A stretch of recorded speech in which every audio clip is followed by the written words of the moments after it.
And if you're in a position like that, the number one piece of advice I'll give you is do a ton of interviews, like 10 times more than you think you need to do for hiring a role. And if you ask the right questions, you'll learn what that person's job is supposed to be. So basically every interview, I just treated it like, hey, tell me how you'd solve this problem. Tell me how you do this thing.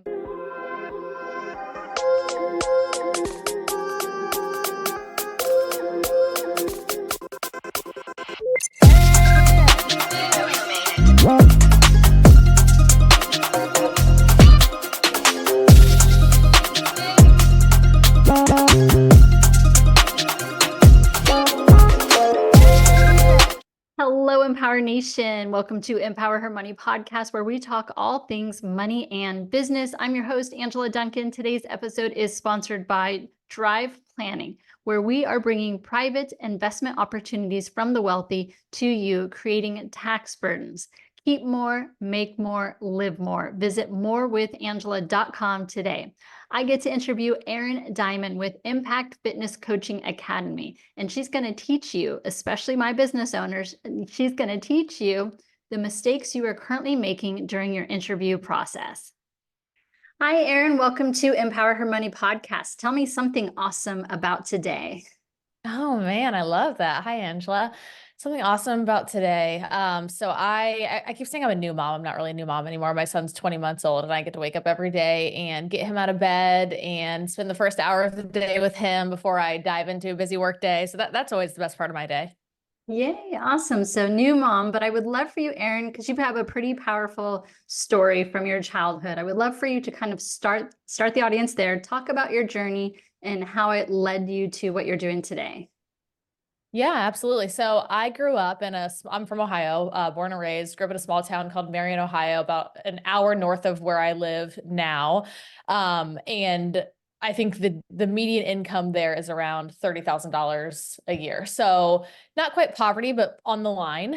So I grew up in just, limited peripheral, like idea of the world really, until I went to college and I started saying, man, like things can be better. Like I'd never encountered anybody until I was at the age of like 24 who didn't hate their job and didn't hate what they were doing, wasn't just barely scraping by. And so once I got out of that town, I said, I really just want more for my life. But the only thing I knew to be more was climb the corporate ladder, safety, security, stability, all of those things. So I did that. I got my degree. I got a job in like medical tech, thought, this is going to be great. And I absolutely hated my life. I was in a cubicle. It lasted about 3 years. And I thought there was something wrong with me because I'm like, everybody else just comes here, does this every day. They're talking about things that none of us care about. We're all pretending. And I said, I have to find a way out of this. I'm going to be miserable. And so I kind of decided, well, if I'm going to hate my job and what I'm doing 8, 9, 10 hours a day, then I at least need to have some hobbies that I like, which is how I found fitness. So I started competing in bodybuilding competitions, and I'll never forget, I was taking spinning and TRX and kickboxing classes at this small studio, and the owner comes up to me. He goes, "You should teach here." I'm like, "I should teach here?" I'm like, "I have no idea how I would do that." He's like, "Well, you look the part, you have great personality, everybody would love you." Well, don't I need to be certified or something? He's like, "Oh, you can go online, get the certification, $100. You're hereby certified by me." All that's kind of like BS anyway. I'm like, okay. The fact that he believed in me so much. So I remember studying, watching YouTube videos, throwing together a kickboxing routine and teaching the class. And after that, I was instantly hooked because I'm like, wait a minute, I also get paid to do this. Like I can get paid to do something that I don't hate. And so from there, I was like, okay, here's my ticket out. Here's my way out. And I decided from there, I'm going to figure out how to make this a full-time living. And it took a while between just a grind, personal training in the morning before my 9 to 5 and after. And really what helped me take off was around 2013, I started doing online fitness coaching. And this was like in the early days of Instagram. So I started just, posting my journey, posting my results, and people started asking, "Hey, can you help me?" And I had no idea how I'd help them virtually, but I just said, sure, here's like a meal plan, check in with me. And from there, that kind of snowballed into a big business because I was just determined to figure something out that would make me money, that would give me freedom. And so kind of rather quickly, I was doing $30,000 months, quit my corporate gig, and sustained that for about 4 years. Well, around that time, other fitness coaches started noticing, and just I got so many questions around business. How are you doing that? How to scale your company? And so it was around 2017 that I made the pivot to coaching fitness coaches, helping them start, scale their business, do basically exactly what I did. And then that fitness company in 2022, we sold it. We exited to a larger company. And now we're full-time in Impact Fitness Coaching Academy, helping fitness coaches start and scale their businesses. Wow, incredible story. So I love how you talked about, from very early on, you just don't know anything different than the environment in which you were in. And so it wasn't Yeah. until you went off to college and you start to see something different. So it had to take you being curious to figure out more information from that. So when you first decided to launch, was there anything like money wise that you had to prepare for? I mean, obviously you're doing an online platform and it's not quite as expensive as maybe having a studio. But how did you get through that money mindset part of like leaving, a Yeah. job that was guaranteed to go and do something on your own? Yeah, I mean, money mindset has been like, it's just shown up for me so many different ways in my life. It's one of my favorite things to talk about because it actually, what I found is it doesn't really matter how we were raised, whether you grew up poor or you grew up rich, you're going to have a problem with money. In fact, sometimes I tell my story and people are like, oh, I don't resonate. I had everything. I grew up semi-wealthy. Well, I find that a lot of those students who come through our program, they have a harder time because they have their own stories. They're told things like, we have money and other people don't have money, so don't talk about money. Well, how do you think that then manifests when you go to talk about your program and pitch your price? It usually doesn't manifest in very many sales. But anyway, for me, I had my first hurdle at the very beginning. So part of the story that I skipped over is I also opened a gym around that time because I thought, online fitness coaching, that's not a thing. I can't tell people that's my job. Like, what's an online coach? So I'm a gym owner. So I needed to slap that label on myself.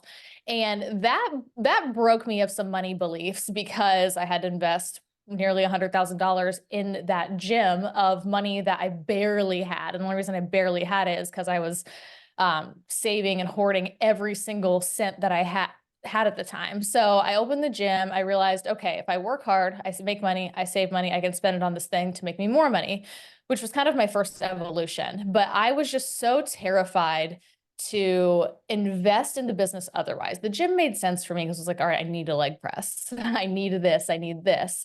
But outside of that, I was still really stuck. So inside of my online business, I found myself in a position where I was working 70 hours a week because I couldn't invest in other people to hire them because I was just like, well, I can do it myself. Very middle class mindset. I can do it myself. Why would I pay somebody else if I can do it myself? I wasn't willing to invest in mentors to help me to save time, even though they'd already learned the lessons. Because she's like, well, I'm going to have to figure it out myself, which is something I heard my parents say all the time. And so really the thing that changed my mindset on that point was something that I wouldn't wish upon anybody, but sometimes I think it's the only way to learn certain lessons, which basically I had to hit that rock bottom. I had to experience the thing that I was so afraid of. And what that was for me is I went through a divorce, which also was a business divorce. So the thing that I was so afraid of, all this going away and hoarding all of my money, it happened. I lost a lot of money throughout that, through attorney fees, through losing the gym. And that was in 2016. And I remember going, okay, this actually isn't so bad. I'm still alive. Everything's fine. This is my worst fear and everything is still fine. So what would happen if I stopped playing so scared? What would happen if I started investing in other people and leveraging my time more? What would happen if I started investing in mentors? So that year I took my first $10,000. I hired a coach, and that was my hockey stick year. That was the year that I went from making about 400 grand a year to over $1 million a year because working hard is only a strategy that works up to a certain point. Because the way I like to think about strategy is you go, okay, well, let's 10x your goal. And then let's see if the strategy can 10x. Well, my strategy was work 60 hours a week. If I 10x my goal, I can't work 600 hours a week. So there's a flaw in my strategy. And so by the time I was able to go, okay, let's think about this differently. Let's get your money issues out of the way. Let's hire people. Let's leverage your time. That was the real turning point for me. And I haven't looked back. Since then, we've invested hundreds of thousands of dollars into mentors, people to help us speed up the timeline. Our payroll for our team now is about probably $250,000 a month. Like we're full steam ahead now, investing on people to buy back our time.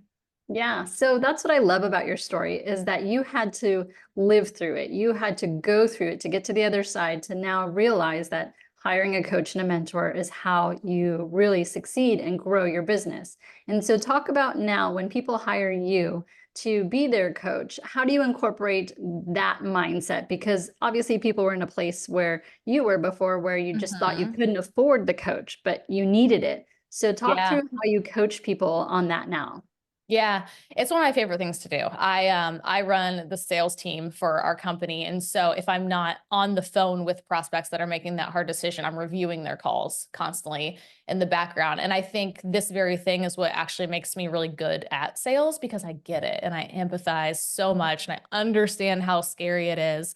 And also I know like what our product does. I know on the other side, I'm not selling a used car, something that's not going to work. Once they get in, I know it's going to work. So really, I think just coming from a place of empathy, having been there, but explaining to the prospect, oftentimes it's the opportunity cost, right? Like that's the thing we don't think about. That's the thing, we say, okay, well, we can save our money and we can get here. Or like, just to give you an example, I was talking to a girl the other day who her strategy is, she wants to save her money and buy a house. And I'm like, that's great. That might put you in an okay spot and you'll have the house and you have a little bit of equity in your house and all of those things. But what could the alternative, what could the upside look like? We don't oftentimes play out that whole scenario. And so this girl that I'm thinking of, she has so much potential. And I'm like, goodness, if you knew what I knew, like you could come in and in 3 months from now, you could have tripled your income. And then what kind of down payment could you make on that house? And then what kind of life could you have? And then what kind of freedom could you have? Because you're still stuck in a 9 to 5. So I think oftentimes we only weigh the options that we know that are right in front of us, but we don't even put the ones on the table of like what could be. I've been doing this little series on Instagram lately that is really making people mad. It's basically like things middle class people say, and just the arguments in my comment section that people are so stern on how they feel, right? So I made this post about how we have $3 million in debt, my husband and I, and how I think debt can be a great thing. And people don't understand the difference between debt and leverage and how the wealthiest people in the world, they leverage other people's money. Yeah. And just the narrow-mindedness of certain people's lived experience. They're like, no, thank you. I wouldn't want to have to sell my assets to cover my debt. And I'm like, okay, so you're thinking about it through your lived experience, but what if you could take a loan for 7%, take that money, put it in a vehicle that makes you 100%, like a business. You just made 93%, but you're only thinking about the 7%. So one of my favorite things to do, I think, is just expand people's way of thinking and then really ask, who taught you to think that way? Because as much as I love my parents, as I start unpacking these things, it's like, I don't even believe that. I just thought that way because they always thought that way, right? They found themselves in a ton of debt and then all of a sudden debt was bad. But I'm like, is debt bad? No, it's just bad for them. It's fine for me because I'm not just going into debt and then not leveraging the money elsewhere. So I think my biggest piece of advice to kind of like round out your question is, when you're stuck in a certain way of thinking, or you see an online fitness coach making 30 grand a month or something that seems so unbelievable for you, ask yourself, like, why do I think that way? Who taught me to think that way? And do I want to continue to think that way? Because we all have the ability to change our beliefs, and an action precedes every belief. So we find ourselves in actions of doing something, not doing something, not leaving a job, whatever. Well, the only reason we take an action is because we have a belief behind that action. So then what's the belief behind that action? But further than that, it's because we had an experience in our life that caused us to believe that. So once you can get inside of your own head and go, okay, I'm the only person standing in my own way. Maybe I need to take a different action that will then give me a different set of beliefs, which give me a different set of experience. Like that's when you truly change your life. Love that. And I love the Instagram story. And I've got one to kind of pivot on that. I was testing to see what my audience was thinking or who's actually paying attention to my stories. And so one of the investment vehicles that I offer my clients returns 10% in 90 days. And so I made a post and I said, are you interested in earning 10% in 90 days on your investment? And I put yes or no. 90% of the people hit no. And I was like, why? So this is going to be my follow-up, but it really goes to show you what people are thinking and how scared they are in that mindset around money. So instead of being Yeah. curious and asking me, wait a minute, what are you saying? They're all just saying no. So interesting, man. Yeah, because it comes from our parents, it comes from Dave Ramsey, it comes from, these places where it's like, oh, do I really even believe that?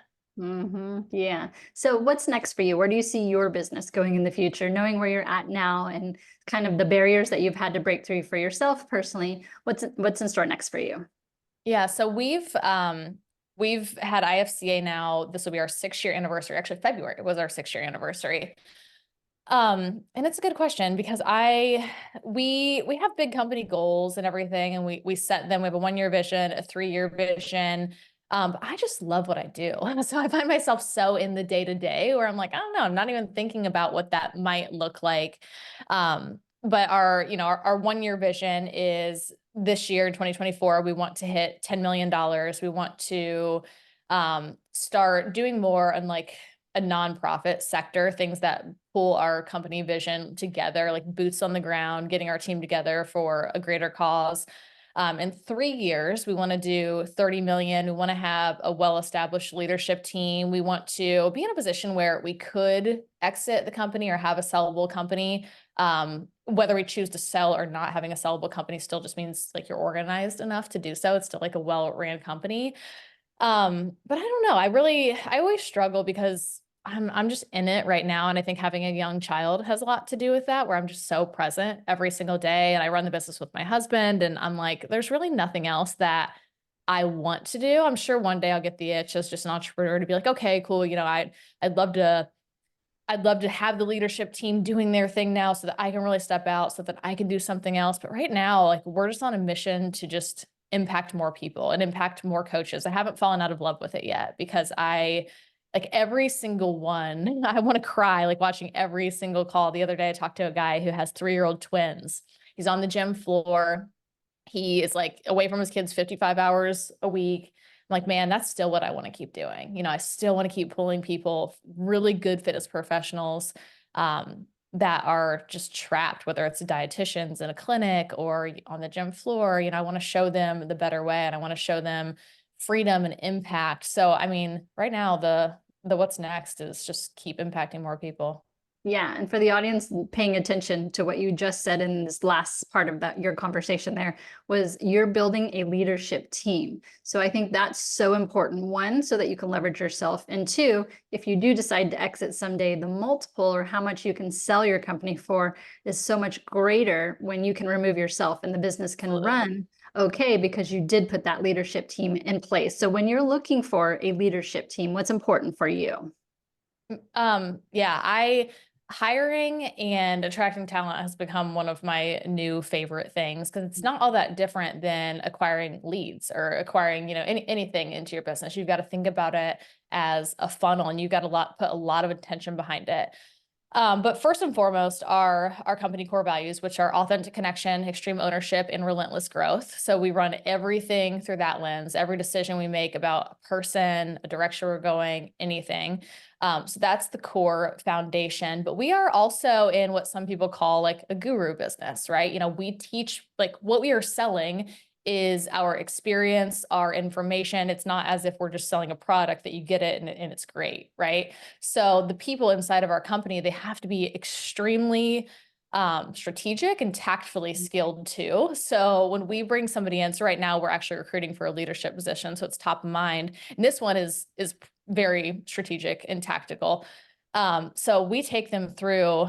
This guy's had like 5 interviews with us. He's probably like, oh my God, are these people? They're insane. But it's just really, really important because that trickles down into absolutely everything. And this is, well, it's my second experience, I guess, with bringing in a leadership position from the outside. The other leadership positions have ascended through the company. And in some ways that's a little bit easier because they've like been with us each step of the way to like understand as we make product development, things like that, and also our core values. But what I've had to realize in the last year or two is that you either have to have the skill or experience yourself and coach the person up through the company, or you have to pay for it. You have to be willing to pay to bring it in from the outside to then teach you. And that's been really, really hard as a leader. So for example, my accounting manager that we brought in, I didn't know how to do her job. And talk about imposter syndrome, right? You're like, I'm going to hire you and I have no idea what you're supposed to do. So teach me. So every day, we've been together for 2.5 years now. And every day I'm wondering, like, is she doing what she's supposed to be doing? Am I screwing this up? Does she think I should not be leading her? It's a lot of communication, a lot of collaboration. But it's worked out. She built the accounting department. That's something that I had to get over in like the last couple of years. And if you're in a position like that, the number one piece of advice I'll give you is do a ton of interviews, like 10 times more than you think you need to do for hiring a role. And if you ask the right questions, you'll learn what that person's job is supposed to be. So basically every interview, I just treated it like, hey, tell me how you'd solve this problem. Tell me how you do this thing. And by the end of it, I'm like, okay, I think I know what an accounting manager does now. So now I think I'm ready to hire this person. I kind of started rambling. I don't even remember your initial question, honestly. Yeah, no, that was the leadership team, but that's a great point too, because to be an amazing leader doesn't mean you need to know every position inside and out. You hire the True. right person that knows that position. But I love your interview process too, because oftentimes people think they're too busy to hire, but if they don't Oh take the man. time to hire that right person, then you're wasting your time. Yeah, I've had to learn that mistake the hard way, like Yeah. most of them. Awesome. Well, I have a fun question for you to switch things up a little bit. If you could have a superpower or a super strength, what would it be and why? Oh man, I think I would if I could just create more time. Is that on the table? Can I say that? Oh yeah, whatever. I And not because, I don't know, I think it just comes down to like, I'm so passionate and I love what I'm doing so much that I feel like most days I forget to eat even because I'm just so in it, with my team, with our clients. I work now, like I used to be a crazy workaholic, but since having children, like being a good mom is super important to me. So I work every day 8 to 4, and I have childcare every day 8 to 4, and every day I'm like, it's 4 o'clock already, and then I feel the same way in the evenings with my son. I'm like, oh, it's bedtime already. I just feel like life is just so fast. So if I could do anything, it would be to just create more time, just freeze things and slow things down, in both areas of my life, motherhood and in the business. I love that answer too. All right, Erin, if our audience wants to get in touch with you, learn more about what you are doing, what is the best way for them to reach you? Yeah, well, I hang out on Instagram usually. So it's Erin Dimond, and Dimond without an A. So Dimond, Erin Dimond Fitness. You can DM me on there if you are a fitness coach, an aspiring fitness coach, a registered dietitian, in-person trainer, any of those things, and you are looking for more info about starting or scaling an online business. You might want to visit our company page, which is Impact Fitness Coaching Academy.